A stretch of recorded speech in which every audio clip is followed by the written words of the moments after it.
Sandulelo hlabelelo somthandazo wesabatha. Hlabelelo senkumbuzo ezizukulwana. Senkumbuzo okuzila inkumbuzo kaNkulunkulu. Bonke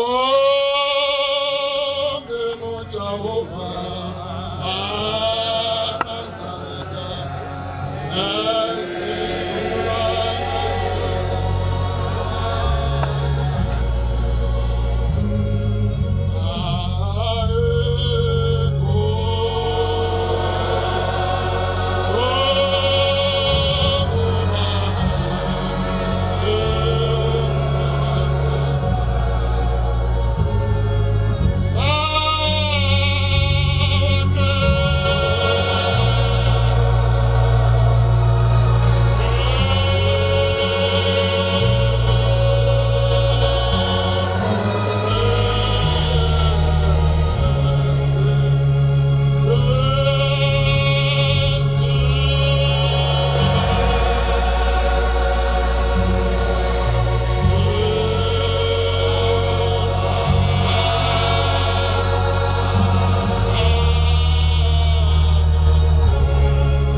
Ubaba engcwele.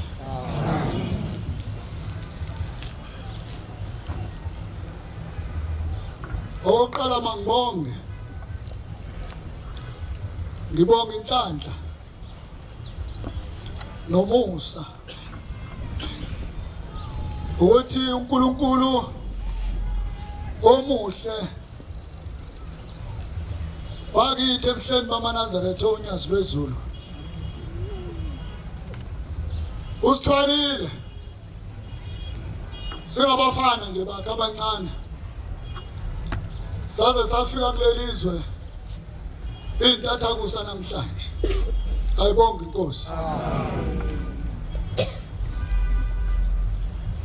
Asithunyiwe ke bantwana benkosi izwi lamazwi likhuluma ngesiqo sezulu nomhlaba. Kodwa silethwe uthando lokuthi kulelizwe sinobaba bethu abazizalayo. Sikhumbulile ukuthi kulelizwe kukhona omama bethu abazizalayo. Sakhumbula ukuthi kukhona obhuti nosisi bethu. Kukhona abafowethu nodade wethu. Kukhona nezingane esizalayo. Cela ukudlula engomeni.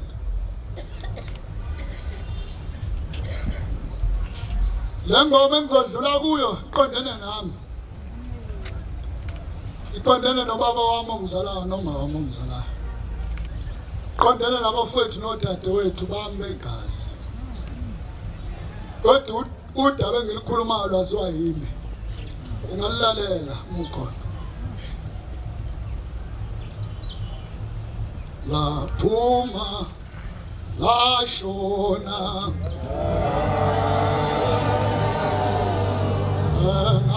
anamuhla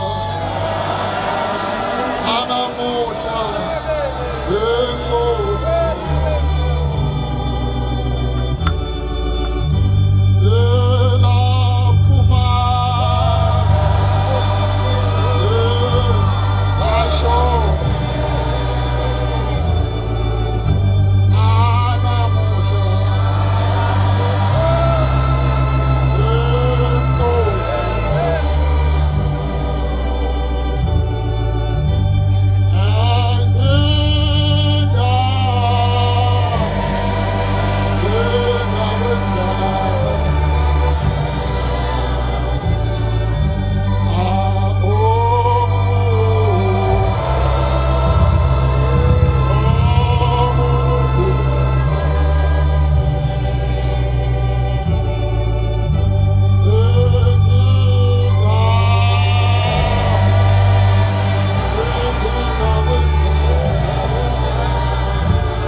ngicela ukukhuluma into engayibona mina. Njengomfana omncane nje walapha eNazaretha. Uthi umfundisi kukhona insizwa lapha kulomuzi. Uthi ngilamana nayo. Impela iyona le yangishiyela ibele. Amen. Amen. Ngilama yona.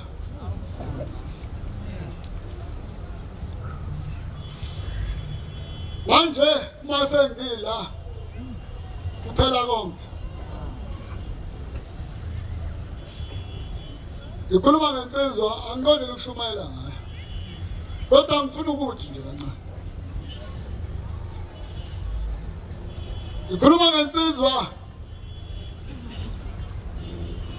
engangexabane nayo. Sibanga ukulama. Ithi bese ngibambile bese yangithethelela. iJesu yakhohlwa uthi ingane. Uthi umama besixoxela ngelinye ilanga sasakhe endaweni yakithi lapha eMkomazi ekuthiwa kuseNtabende. Ubaba wethu osizalayo wayesebenza la eGoli. Sasimbona kabili ngonyaka. Sasimbona ngephasika. Bese simbona ngoDisemba. Kwakuyinhlanhla ukuthi sihlangane naye ebuhleni ehle afike ebuhleni. Uthi umama ngelinye ilanga uma sixoxela bekugcwele ngakithi sikhula nje sibancane. Uthi mambiza umthandazo kalala nathi. Uthi musha wendlini ekhaya. Uthi umuphela bese ethi umakho umuntu esukumayo la. Hlala nonke phansi.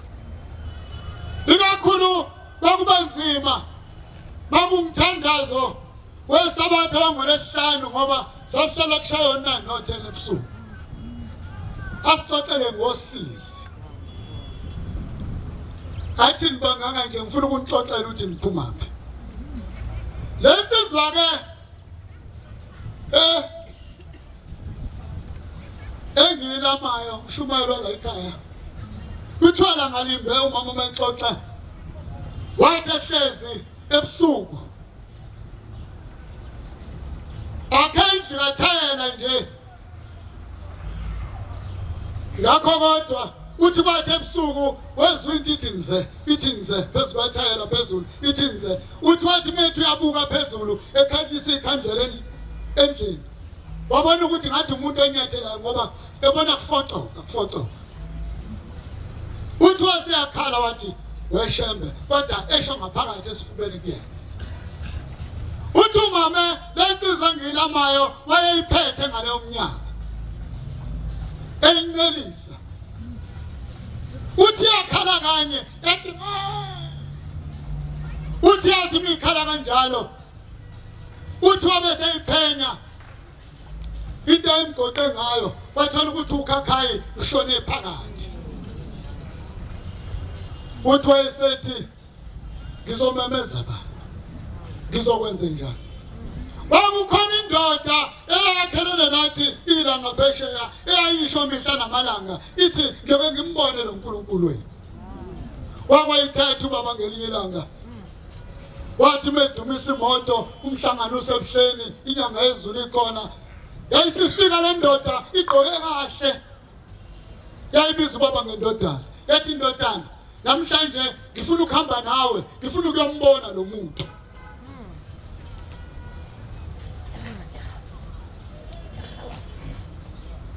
Sahamba nawo le ndoda ngangikhona nami emotweni. Ngaleyo mina engishoyo. Bathi makufikwa esangweni lokuqala lalikhona ngaleso sikhathi. Lila nje lalila eduze kababamkhulu. Mawuthi babamkhulu isango lalilapha.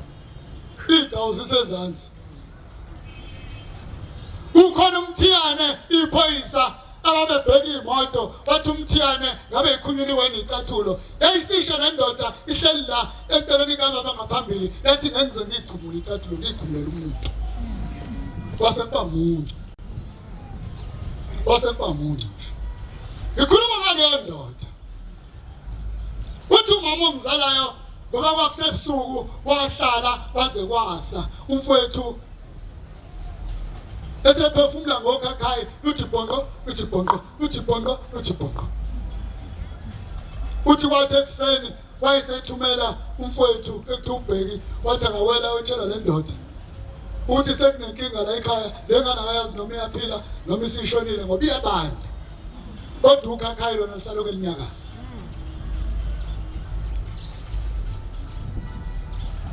ithi le ndoda mayizwa le ndaba ithi uphi pho uNkulunkulu wenu uphi pho uNkulunkulu wenu ngiyajika nje lapha ngithi ingilozi le ekhaya izimkhumbulo umnewethu amen wasinda lapho kanti uzophinda hamba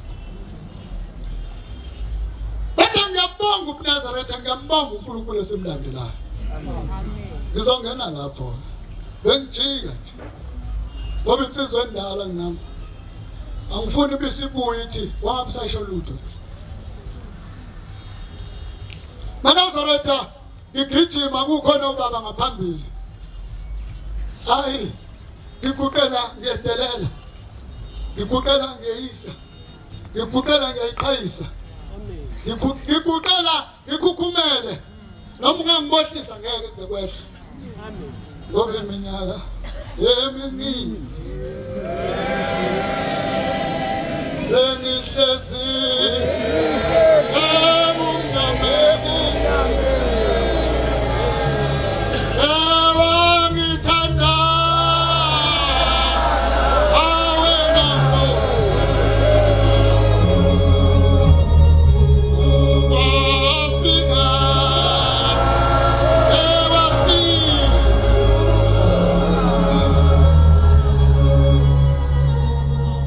siphuma kude Manazaretha ukweyisa kwami lokhu kuhle umethemba loNkulunkulu esimlandelayo ukuba esingamthembanga ngabe silimele nabaningi kukhona amadoda kukhona amakhosikazi emizi anembuzo ephuma kubantwana babo bathi kanti ma wathi kanti baba wawuthini baba kwenzakalani manje ngithi shalele nje angena nomuntu ejoyina Inkonzo ke nginhlanhluthi nje ayidobekile nethemba lokudobeka likho Inkonzo angijwayele kodwa ngizozama ukufinqa nje ngoba ngifisa ukudlulisa indaba kumina Manazaretha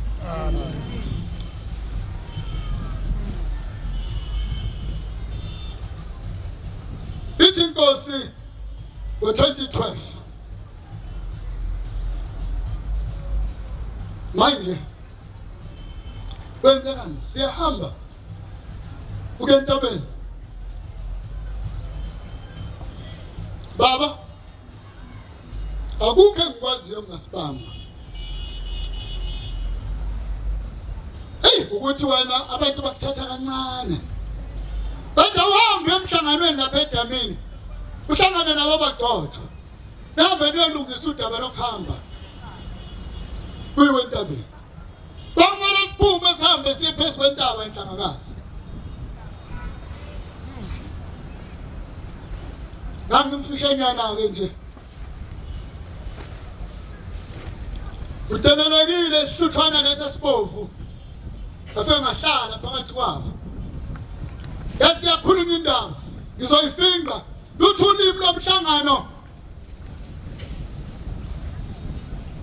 uma kunje Shembe ethi lapha ebuhleni kusenhlangakazi kuyophenduka leso sikhathi kube inhlangakazi amen uthi hayi ngoba uhulumeni uyanyakaza kusho ukuthi kungcono kungayiwa base bevumelana abagcotshwa ngiyanihlephulela nje kodwa ngizama ukukhuluma ngalenkosi ekade icindezela umnyaka u13 yakhuleka ngomhla ka20 March 2024 sizolo ndaba ingakhuluma abayindaba abakhuluma ngayo nathi Manazaretha sishumayeli ngayo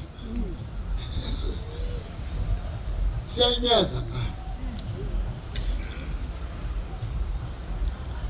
Bathi makufika phambi kwenkosi khona baba umhlangano uthi inkosi ungaphuma ke entabeni enhlangakazi kulungile baba inhlangakazi kuzoba ikhona la yayisithi inkosi ibusise yayisawuswazana ngaleso sikhathi lolu likaMaphamba inyanyana phansi kwengubo kushubile egcekeni kunzima yasikhipha isibusiso uthi mawusilalela lesi sibusiso sikuhlula ukuthi esomuntu omdala esomntwana sihlobone kodwa besuthi inkoni yabazali bami ithi siphelele uthi amen uvuma sikhona insizwa ekhona ndamadoda kasixotshiwe thina noma uhamba bayakhomba vele bakuthi nje ngomuntu woza kucabanga ukuthi uzoyenzani into esayiniwe ngento yomlomo kodwa nesichithela isikhathi bese uyathula bathi makusuka lapho ngabona inkosazana iqhamuka yathuba beyabiza ngathi mangisondela luthunya zezulu mina ngiyaphuma ngiyahamba amen kuyelani phezulu edamini niyokhuluma ngabusha banyenge mina ngiyaphuma ngiyahamba amen wekhona umfundisi uDlomo angalibala nje saphinda isibili sabuyela khona bahlala kancane labalinye igama lathi kunenkinga ayikwazi ukuphuma inkosi babuyelwe emuva efika ekhipha isibusiso ngashaya imoto ngakithi ngathi ngendleleni kwangena ucingo yathi uthe ikhona into engibambayo ukuthi ngiphume mina ngikhuluma ngoNkulunkulu waseZulwini amen yathi uzama ukuba uNkulunkulu phakathi komhlaba umhlaba ungavumi angizile ukuzokushumayela indaba ngizokhuluma ukuthi ngiyeyisa ngiyedelela ngikhalela wena sitha sami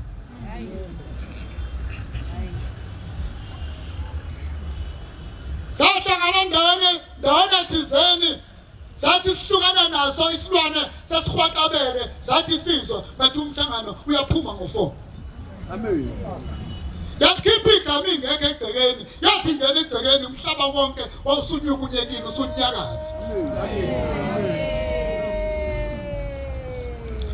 ngathi mangilungisele ekhaya kwafika umyalezo wathi umyalezo wena ungabi usendleleni ungabikho wangifihla ngizokweqa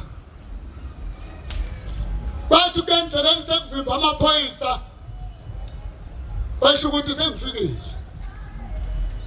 bakhamwe nje ngisithithi bayana bathi wakiwaphi sathi sihlangakazi ngihamba noba sasho ukuthi sihamba nenkosi yethu wawungakwazi ukuthi unyazi lwezulu wawuqhaqhazela nawe unizo legama sezelo likhona kodwa usabe ukulisha umuntu oseduze kwakho ngoba umazi uzothini angifinqele indaba inakala mase sike homies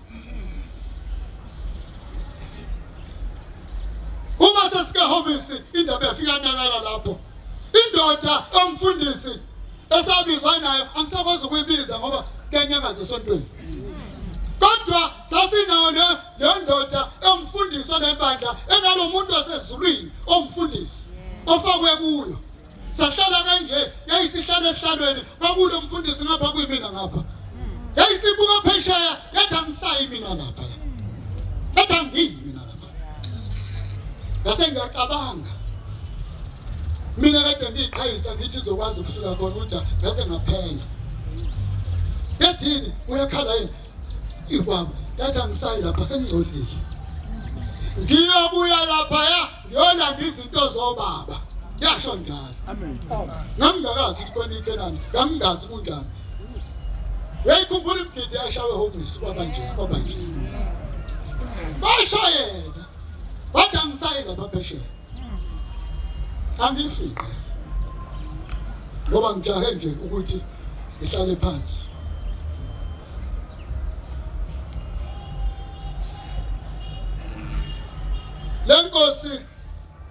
esamba nayo umanqoba. Amen. Inqoba yonke imibuso yomhlaba ekhona. Amen. Inqoba ngokubekezela. Yathula yathi du. Ithule noma sesingabaza thina qobo lwethu Amanazaretha. Sasikhuluma lokho ukukhulunywa lokho yama. Ikhumbula ngelinye ilanga. Kunzima Amanazaretha. Angixoxe indaba. Uyazi ngibona isihlangu. Iglesami sigabelwe ngenkunzi. Esikatshelwanga ngenkabi noma imanzi. Kwakunzima isemnambithi. Sakukhona kimi.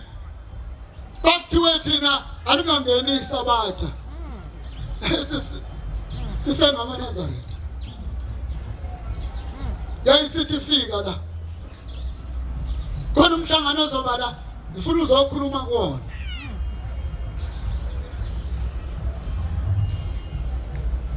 Ikhuluma le ndaba Yesabatha. Umhlangano uzoba seyinsukwini. Iphume ngomnyango ongemuva endlini. Isifaka imjiva lo weSabatha. Ithi lo mhlangano uzohlala la. Ngifuna uhambe uyokhuluma kuwo. Awuzazi ukuthi uzothini kodwa uzofika ukhuluma. Ngoba ubengidayisa kanjani. Ithi yabona ngikhuluma ngemfihlo yami. Ngikhanya ngoNkulunkulu wami uNyazulwezulu. Amen. Amen. Ithi ngizongena la endlini manje. Ikhomba umnyango ongemuva. Ithi ngizongena la kulomnyango. Ngizophuma ngale. Ngihamba ngiye eTempeleni. Ngifuna ukuza ukuthi mangiphuma eminyango ngibheka le eTempeleni.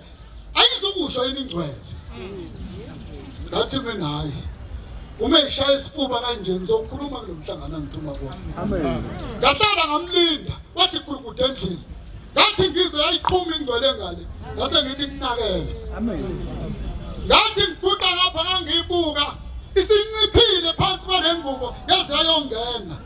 Amen. Sathi masifika lo mhlangano wathatha imizuzwana sabuyela eThekwini sabafana baseNazaretha sayoshaya udaba lwecala. Angazi noma niyikhumbula igospel esibili eManazaretha. Yesibili. Uphindelwe gospel. Iyabuza. Ithi ngiphindelelani la?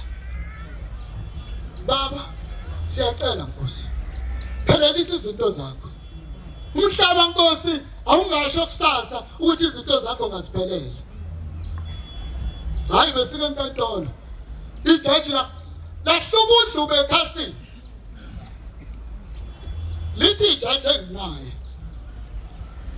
Usibani ba?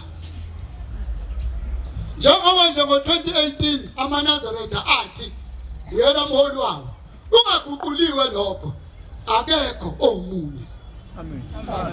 Ile ndaba esithi Amanazaretha. Engathi mvunge nomsindo obukhona. Aningasakhela amasu.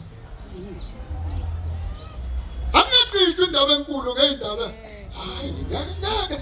Engaqithi indaba ukuthi uShembe munye khona uNyazulwezulu. Amen. Waqithi indaba engakangezona. Waqithi indaba engakangeziphambuko. Into engapheli. Ubani obagezwa ngeomo. Wabangcwele wangabe uphinde waqhuzula. Angisho ukuthi ngithini, umfanyana omncane nje angixotshiwe. Kodwa msana ukusiphazamisa, sifuna ukugiya. Ebasifisa ukwahla sishone eThekwini, sishone kwaZulu, sinyuke size lapha eGoli, sishone eCape Town, sikhuluma into eyodwa nje, sithi siyabungaza, sibungaza ingqokonqobo yethu uNyazulwezulu, ekwazi ukuqoba umhlaba. Amen. Uma ngabe uthi uNyazulwezulu akumele sigijime umhlaba wonke, silibabaze. Ufuna kube njani? Ngoba nqoba uhulumeni omnyama, nanqoba inkantolo, nanqoba izitha, nanqoba thina abahlubukile. Yasiqoqa, fanele ngabe hleli ndawonye manje silalele lona ukuthi lithini kuthina, kodwa manje ayi. Sehlala phansi lo. engathi ngake ngikhulume kulabafana abangangami. Ngikhulume intombini ezingangami ekhona. Lengudlungudlu nje ehowethu esiyakhe imizi yabantu. Uthi hayi bafowethu. Akasibadedeleni nobaba noma bethu abaphambi kwethu. Awungaphanga umdala. Angikwazi ukumisa umthetho ngoba ngumfana nje waseNazaretha. Kodwa ngimbuza ngithanda ukubuza. Ubani othe umuntu bengagcotshiwa akakwazi ukusebenza? Uthathiwa wayise esikoleni, ufundiswa abazali bakho, wakhuliswa ekhaya, unamakhono, ngaba wemfundo, ngaba wemvelo, ngaba wenhloboni. Awufuni ukwathatha amathalente wakho uwabeke lapha ngaphambili, sihlome, silwe nezwe, sithole inkululeko yobuNazaretha. Uthi ngabe ukwenza ngoba ugcotshiwe. Kanti kuzogcotshwa wonke umuntu.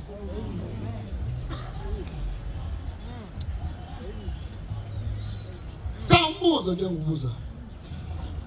Bafethu ukuze sivikele ubungcwele bethu kufanele sisidotshwe kuqala. Uma kungenjalo akabashawa umoya naba abavangeli bethu, naba abafundisi bethu, naba abakhokheli bethu bashawa umoya ukuthi liphumile isonezwe lithuka inkosi yamaNazaretha, kodwa zizoqhamuka insizwa zethu, zizoqhamuka intombi zethu, zizoyilungisa le ndaba. Amen. Sashula abantu nje belokhu bedlala ngathi. Mina ke ngedwa ngifundelanga ukuganga. Uthi sodlala abanye abafana. Amen. Siya nje kuJuly, siya kuJanuary, siphuma khona kuJanuary. Bafika sebecijile bethe begqoke kahle njengami, njengawe. Thina phela uShembe wasinika iyembe elimhlophe ngeSabatha. Sibahle nje. Bafika sebecijile, befaka ikipa. Beza lapha phakathi kwethu. Sisuswe thina. Hayi, angitoyisi. Kodwa ngithi ungisusa kanjani la ngihleli, la ngibekwe khona la. Ungihlehlise. Ungenasiqiniseko sokuthi lo muntu uligcinile iSabatha. Awunasiqiniseko sokuthi unani udleni.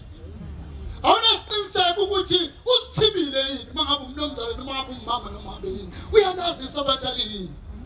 Ungihlehlise impela, hlehla nkosana. Angene, azasondele aphefumulelane nezulu nomhlaba, aphefumulelane nalo. Mhlawumbe nginamasonto amabili kade ngilindile ngifuna uNkulunkulu wami, ngithi mhla evala ngifuna umuzwa kahle. Ufika indoda nje. Ifike ngihlukanise naye kuphelile njalo. Hayi, ake sishintsheni indlela yokwenza kwethu. Uma uNkulunkulu asukumeni sakhugange, angaphinda nyakaza. Amen. Mina indaba bengithi ayikhulunywa, sikhulumeni ngomhla ka3 April 2011. Ukuthi akwasehlela angaphinde kusehlela. Amen. Awu, ngiyaxolisa. Uyazi ave kulula ukudila neNazaretha, hlamba ngimpotshozela. Abanye bazothela lo mfana omncane kanje.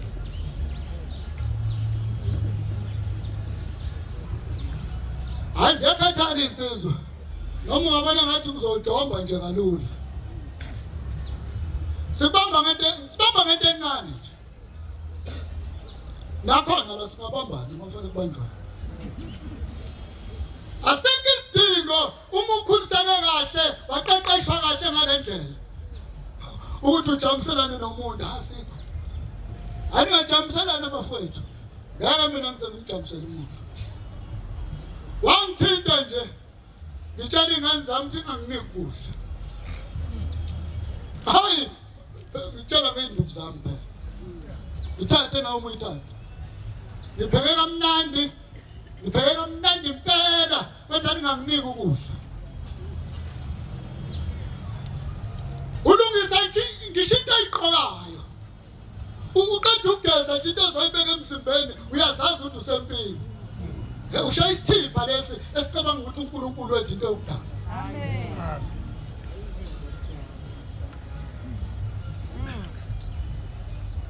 Athe ekhuluma nawe, ekhuluma noma yini ethandayo, angithi awuxotshiwe. Incwane kwaba ukuthi Ncwane ayikho lento eyicala nidle imali nje lento ngabe kade yaphela. Kanti wena uthuli nje la ngaphakathi uthi uyeza umhla uphela uyakuma phambi kwakho noma ungathandi akakuzwa akakuboni ukuthi khona into khona ibhola esilithathayo Linda asikho isidingo sokuthi ufuna ukulwa nesitha sakho sibamba induku zila hayi sikushaya kuthule sikushaya uphashe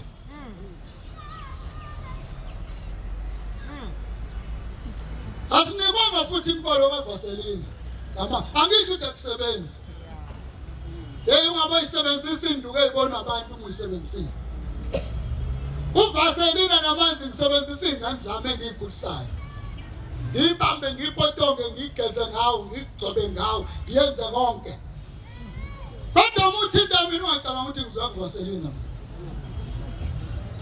ngizodonsa ifayili lapho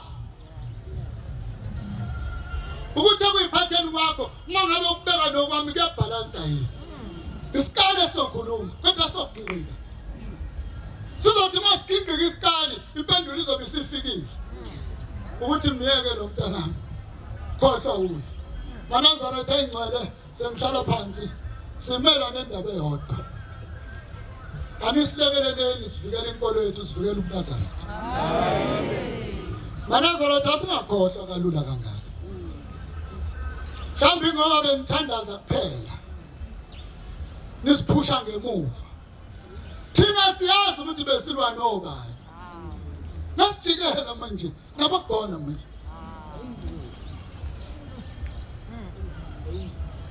mina ngaphuma nyovana ngemanje hlamba nazi ngaqulisa icala bathiwa uyisayineleni affidavit ethi phakathi kwalabo ababizwa abawu2 khona ohamba naye uphula umgomo wakho ukuba imanje ngathi mina ngaba imanje sengiyiNazaretha ikupho kwafika kuqala yathi le ndoda ngiyahlanya ekhanda uca ngizophila ngani ngathi mina nangifica nginje ngiyiNazaretha ninina nathi ngicela ngizonenzela umsebenzi manikhathele yimina ngiteteleni yayila ngasemtshezi into ethe yaseZulwini yathi ngixhumana nami yathi bathini yathi baba bangisabisa yathi yini ungakhethi mina uyeke bona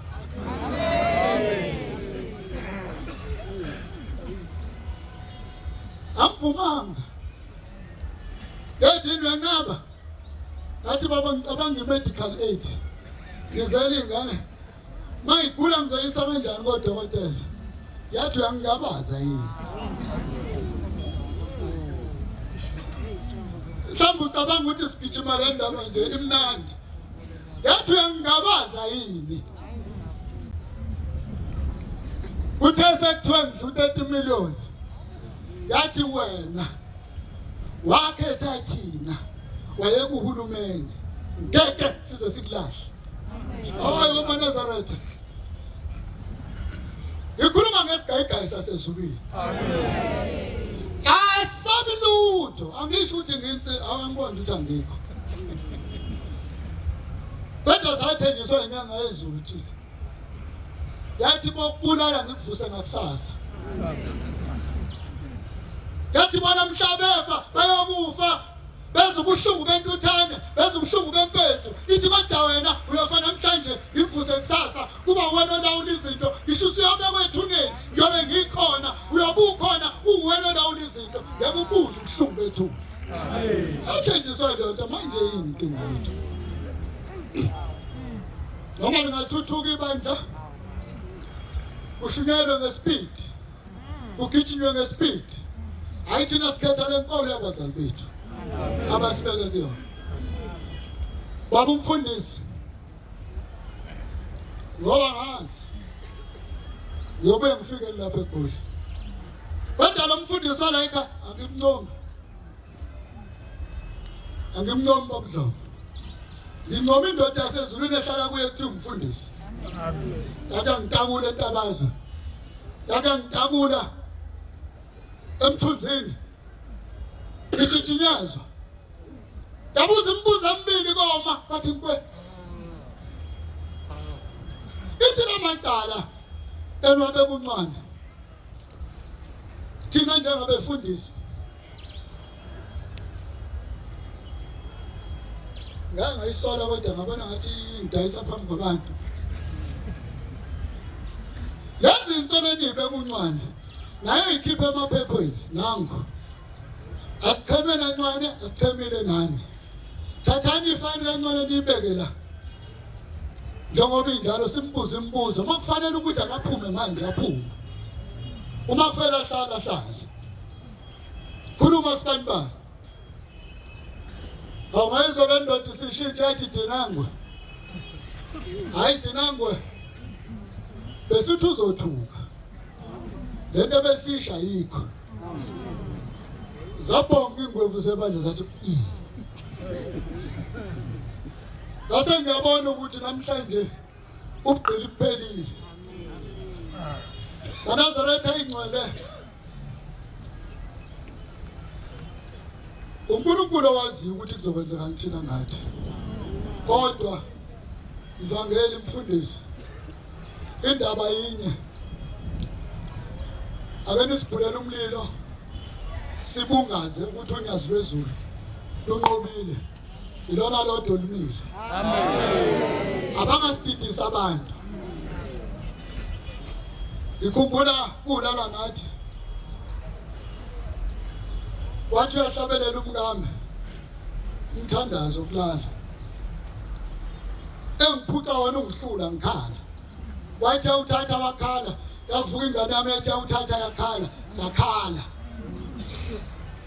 sikhaliswa yini usizi sibuka indlela unyazi lwezulu oluhlunyezwa ngayo uyazibuza ukuthi ithandaza yena lo ekade kuthiwa yikho lento thina ngesitshelwe ekhaleni ngoba uvela utshelwe nje kodwa ngalawo mazwi ngicela ukunika ithemba Amanazaretha amen kodwa ingoma ethi vala Nkosi izindlebe zami ngingalizwi izwi labo engathi besingavala ngapha siphinde sivale ngapha sike sisebenzisa amehlo mhlawumbe inyangane ezimbalwa amen khona singezuzwa ukuthi kwenzakalani hayi ngeke siphambuke Inkosi ibusiswe izwi layo amen